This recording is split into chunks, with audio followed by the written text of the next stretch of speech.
Hi, this is David Rice. You can find me at hitchristian.substack.com, which is soon going to change to just hitchristian.com. You can also find me on Apple Podcasts, Spotify, Rumble, YouTube, and Missouri Liberty Radio, which is out of Owensville. Sam Britton puts me on Tuesdays and Thursday afternoons. And I'm here today with Candy Simonson. She wrote a book called Runaway, which she has there. I would put it up on mine, but the filter sometimes kind of pushes away. But it's a great book. It's got a lot of tough themes in it. It's about a young girl named Rose, and you don't get to know her name right away in the book. But Candy, you want to talk to us about the themes in the book and the characters? Sure. I had a hard time knowing what perspective, what point of view I wanted to write it in. I was going to write it in the grandmother's view, Uh-huh. and that just didn't work. And so once I decided to write it in the little girl's view, it just took off. And it tells the story of this young girl that was just thrown away. And so some of the themes in the book, the runaway goes a lot deeper than just her running away. It's Mm-hmm. the grandmother running away. She doesn't want to face her past. It's about another character that's running away from truth. So everybody's running away. It deals with hard topics like child abuse, Mm-hmm. neglect, which so many kids face nowadays. And it deals with throwaways, runaways, and the system that just can't handle it in society. Yeah, I worked as a special ed teacher, and one of the hardest things I had to do was hotline parents when I suspected abuse and neglect. And you can't investigate as a teacher. You can only hotline, and hopefully the system will work. And I knew that I had a little girl who was being abused, and nothing was being done. And they moved to Kansas, if this family did, and within 1 month of moving to Kansas, they were taken away. And Mm. the whole time they lived in Missouri, no one said anything or did anything. And it ate at me because hey, sweetest little girl. She was just so kind, and she had a cognitive impairment, and there was nothing she could do. She could barely talk, and she was just being horrifically abused. So It's a sad situation, and when you realize that these kids are so trusting, they don't know where to turn, and if they turn to their parents or grandparents and uncles, whoever, that are actually the ones that are abusive, what do they do? What do they do next? We were foster parents for a while, so I kind of can speak from a personal view, yeah. and knowing these kids that we took in, they were just so scared and didn't know what to do. And so, yeah, I wanted to point out some of that and just bring awareness to some of that situation. You talked about this was a dream that came to you over a week's period. And so, can you talk to me or talk to the audience about that? It was really weird. I was at a convention, so I was by myself, and I started having this dream about this child. And I so much so that it woke me up. I'd have to get up and write down. And I basically just outlined, what I was thinking so I could remember it. The next night, it almost picked up from where it left off. And it Mhm. was just chunks and pieces, and it wasn't in order. I think that's why it took me so long to write it, because again, I had to put it together. Someone once told me that I was being channeled. I don't believe in that, but I do believe that God can put us a theme or a topic on your heart Yeah. and really bring the words to it and bring the story to it. So that's where the story came from. And then it So developed from that. there is definitely a strong theme of faith throughout the entire book, and it starts with yeah, it's within the first couple chapters you get a couple characters named Hope and Faith, and they introduce the young the little girl Rose to this concept of faith, and then it ends on a strong sense of our theme of faith. So, do you want to talk about that also, or discuss Oh, faith and how it really affects the whole arc of the book, I think. my editor thought it was kind of strange that I used hope and faith. That's kind of obvious. And I said, well, I kind of wanted it to be obvious in a sense, Mhm. but that was what this little girl needed. She needed hope, she needed faith. And these two ladies just helped bring her into that and helped her to trust in adults again. And throughout the story, the theme of the whole thing is trust the wait. That comes up a lot. Just trust the wait. Sometimes our answers don't come immediately. You have to trust the timing that God has. And so that was kind of the theme as well, that as they were teaching her and she was having to learn through experiences, that she had to just trust and she had to have faith. And in the end, I tried to bring it all together to where it really paid off for her. Yeah, and so there's a sense of not everything works out for the little girl. She loses people. There's a sense of loss throughout the story. There's not a sense of a perfect resolution to the lives of everybody in your book. There's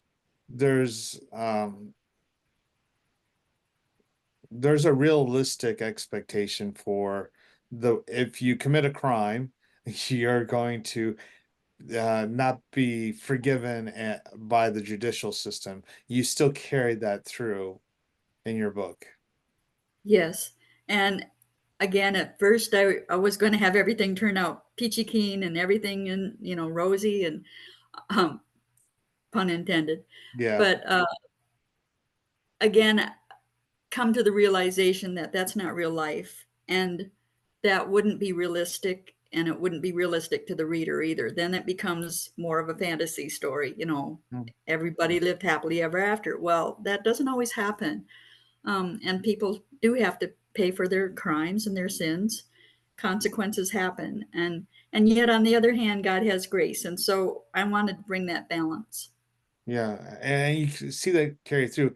You have so many different characters in the book with so many different layers, and there's these interconnected webs that you slowly reveal through the detective who's digging through, Detective Landers, or the social worker. I'm sorry, names are terrible. I'm terrible at names, but the social worker who's also sort of doing her own digging and discovering little bits and pieces throughout the whole book.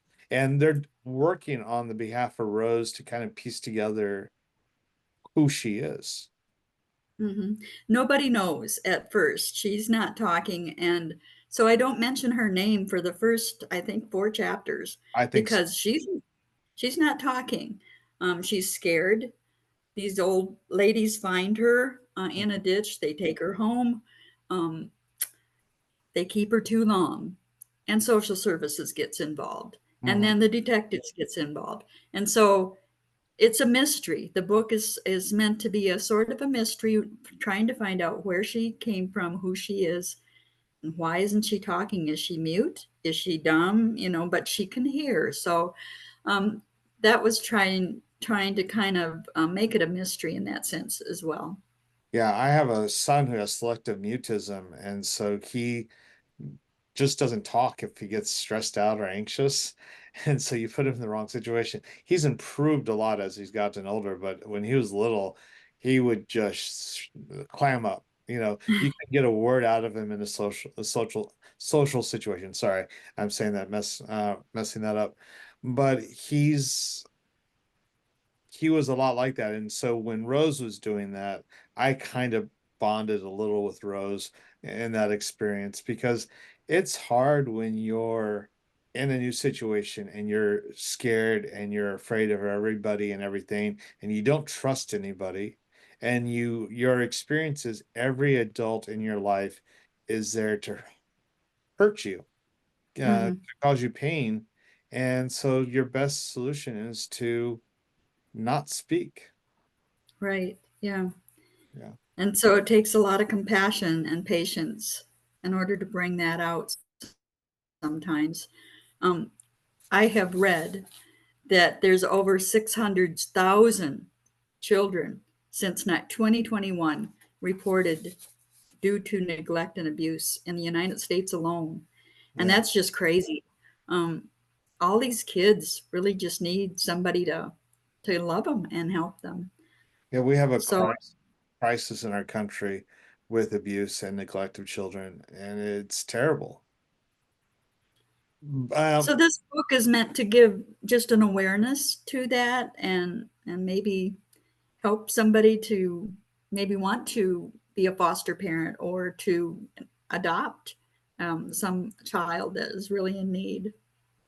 you're doing a really cool ministry, but before we get to that really cool ministry, one of the things I liked about the book was you didn't place it in a faraway land or a faraway city. You placed it in Branson. And I assume Queen City is Springfield. Is that correct? Yeah. Yeah. Yeah. Okay. So I wanted to make sure. So you made it a very localized book, and you're a local author, but I think that a lot of people don't realize that there's a seedier side to what's going on inside of our own communities. Hmm. And Springfield might be one of the worst as far as with children and abuse and neglect.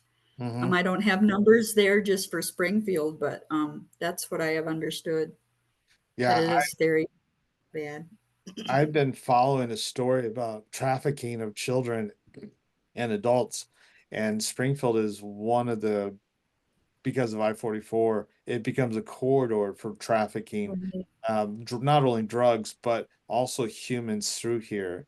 And we are a hub for it. And so I've been following that story and trying to build a case for it. So it's one of those stories I have on the back burner. And as I get more evidence, I hope to write an article about it later. But it is a problem in our community, and it's a problem that not enough people are discussing, I think. Right, right.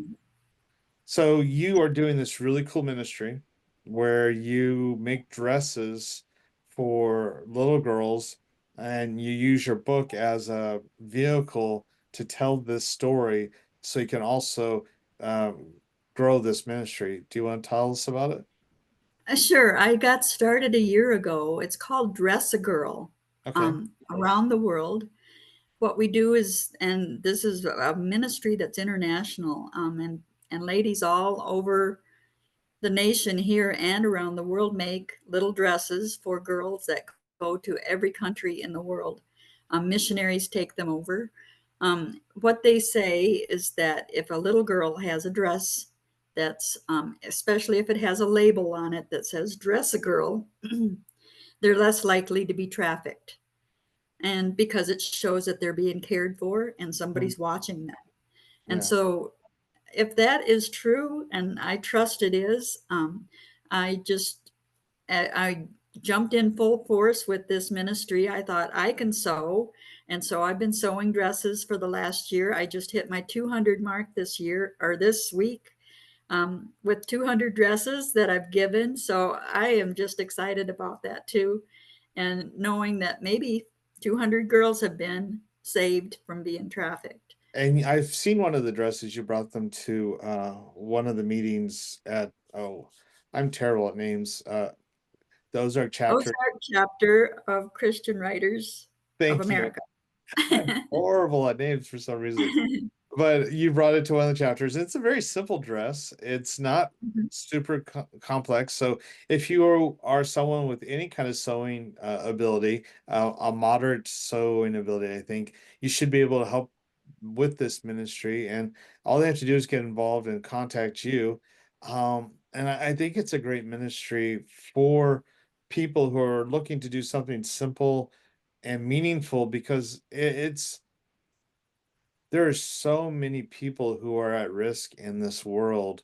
And if we can do just a small measure to reduce the number of people at risk in this world, I think we are all, um, I don't know what's the right word for it. We are all responsible to do our part. And even a small part, a lot of these dresses are made out of men's shirts. So we cut apart a man's shirt and Mhm. we turn it into a dress. And so it has been amazing. We have a new chapter now in Springfield. Um, we just had a work day yesterday.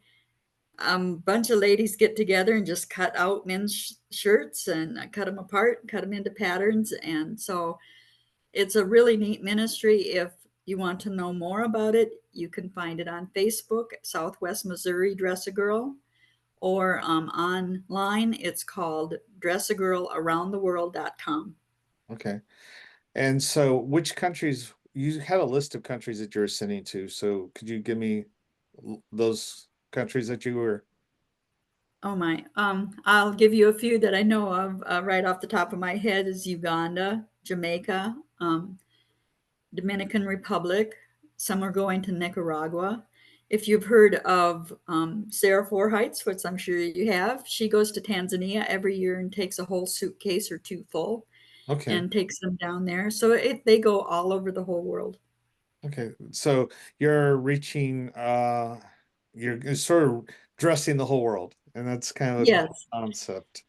And they don't just send them by themselves. They find a missionary or somebody that's going that they Okay. know will actually get through the girls. So that's Right. also a good thing to know. All right. So which missionaries do you guys work with? Do you have a certain denomination or do you work with any missionaries that's will Any participate? missionaries, any Okay. missionaries that people know about. Yeah. All right. And so this book, dealing with not knowing whether Rosie is a runaway, a throwaway, or being trafficked, because part Yeah. of you wonders that when you're reading it. Um, all of the proceeds for this book I donated towards Dress a Girl. So that's another reason you might want to just look into it. And it's going to be free for the next week here if it on Barnes and Noble for a digital copy. Yeah, I was gonna say, so just one more week, it's free. And it's a great book. I really enjoyed reading it. I had a hard time putting it down.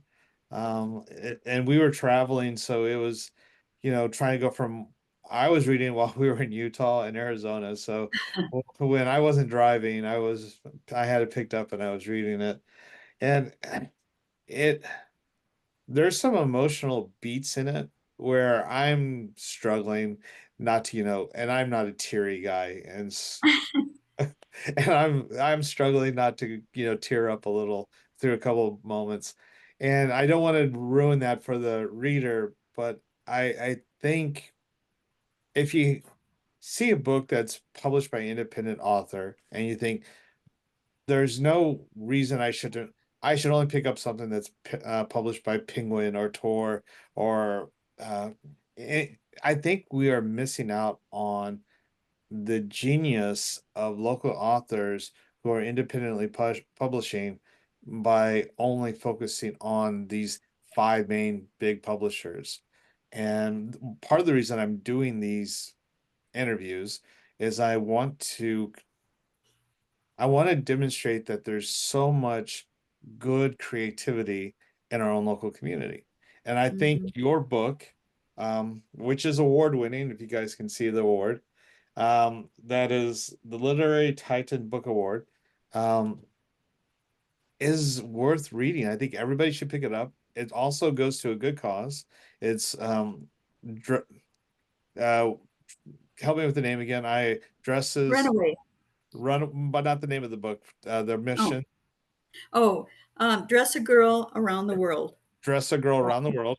So you're helping this mission. You're contributing to a cause where there's 600,000 people who are being neglected in our own country, young children, and you're doing something important, something that we all need to be contributing to and looking for ways to stop the abuse of young children, whether it's in Branson and Springfield or in Uganda. We Mhm. have to stop this. The child trafficking it's horrendous. Slavery hasn't come to an end. It's Right. just changed. So, um, I know that I feel like we've gone way too fast for this interview. Well, And let I me just put in a plug for Springfield Writers Guild. You were okay. saying about different books that our local authors have written. We have 140 members now in Springfield Writers Guild. And as the president this year, I can tell you so many of these books are excellent. And they're everything from sci-fi to thrillers to history to nonfiction, just feel-good books, self-help books. I mean, there's so many children's books, Mhm. and we have so many great authors. And so I would encourage everyone, like David said, pick up a book from a local author. That is a way to encourage them and help them to proceed further as well. Yeah, and I think people don't understand that independent authors is the way authors are going to have to be published in the future. Uh, to be picked up by one of the big five is almost impossible now. You have to have almost you have to have connections that would take I don't know the Big type name. you take the type of wealth that almost no one is going to get at this point. All right, so we had to have a small interruption and we're right back with Candy. So we were talking about publishing independently and how important it was for local authors to be seen as just as valid as the big authors that are published by the big five publishers. So Mhm. I thought you could share your thoughts on that too. It's very hard to get published with a traditional publisher. They want the big names, they want the big money. They also will take most of your rights. So Mhm. it's very hard for a independent publisher or an independent author to get into the big five, like you said. So that's why a lot more are going independent. They have control over their manuscript, they have control over their cover, they have control over mostly everything, including royalties. So that's the why about it of going self-publishing. But that doesn't mean that they are less or inferior to the big names. Sometimes they're better. Yeah, I think if J.K. Rowling had been trying to get published in this current market, I'm not sure she would have. No. And she had tried how many times? 20 or something, She had and so many before someone rejections. Yeah, picked her up. Yeah. yeah.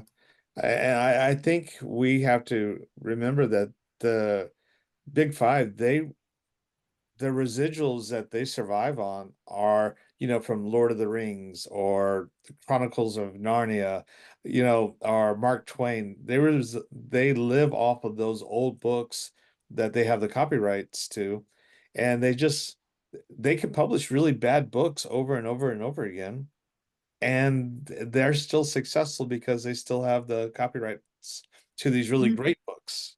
Right. Yeah. So, Yeah. The hardest part for a self-published independent author is to market. That is the hardest part, and that's the necessary part, yeah. because how else are you going to get your books out there where people understand and know about them? So it's a challenge, but being in a writers group helps because we help each other out. Mhm. And so I encourage people, if you're a writer and want to, just associate, rub shoulders with some other writers and authors, come to a meeting and get your feet wet, and it'll help you to grow in your writing skills and all sorts of things, and just maybe jumpstart you into your own book or story. For the Springfield Writers Guild, tomorrow's the next meeting, right? Correct. Which would be It's July 27th, but this interview is not going to come out before then. So the next interview that you could probably attend would be August.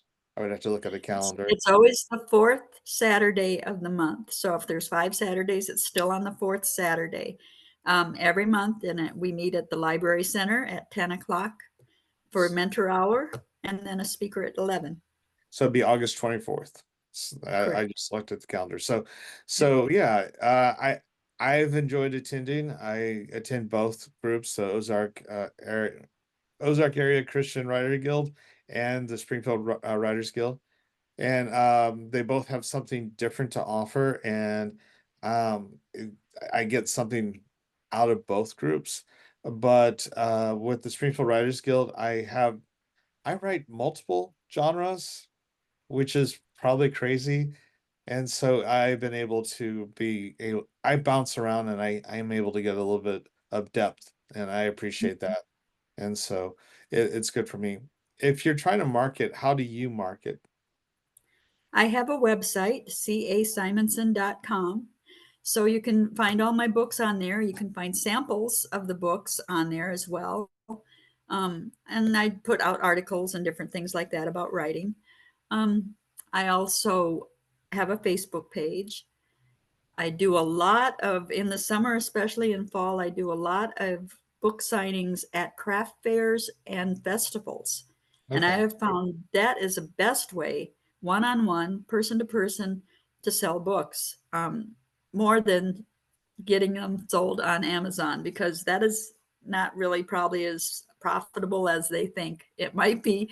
It's better to sell them one on one, where you can talk to somebody and tell them about the book. Okay. And That's it's good to easy to know. get in. Yeah, easy to get in. All you have to do is buy a space, and I have found that it pays for itself, more than not. So, and there's All right. plenty of festivals around during this time of year. That absolutely is. All right. Well, do you have anything else you want to say about Runaway or Dress a Girl? Well, I would encourage everyone to get the book while it's still free. If you want a digital copy, you can go to Barnes and Noble and just put in C.A. Simonson, which is what I write under, um, and put in Runaway C.A. Simonson, and you'll find the digital book, and it should say for free there. Just until the end of July. This is my special Christmas in July feature. It's also on my website if you want to look there. Okay. I'm sorry. I'm coughing now. So, it's just a summer cold, I think. But I really appreciate you coming in, Candy, and having the interview with me. I enjoyed the book. I recommend everybody pick it up. It's an important cause, it's an important book, and we all need to be aware of our responsibility in trying to reduce not only abuse and neglect, but human trafficking. Um, One of the things I work so hard against is child porn, and one of the ways to reduce child porn is to reduce sexual trafficking of children. So Mhm. they're tied Excellent. together. Well, thank you for having me on. I appreciate it today, and All right.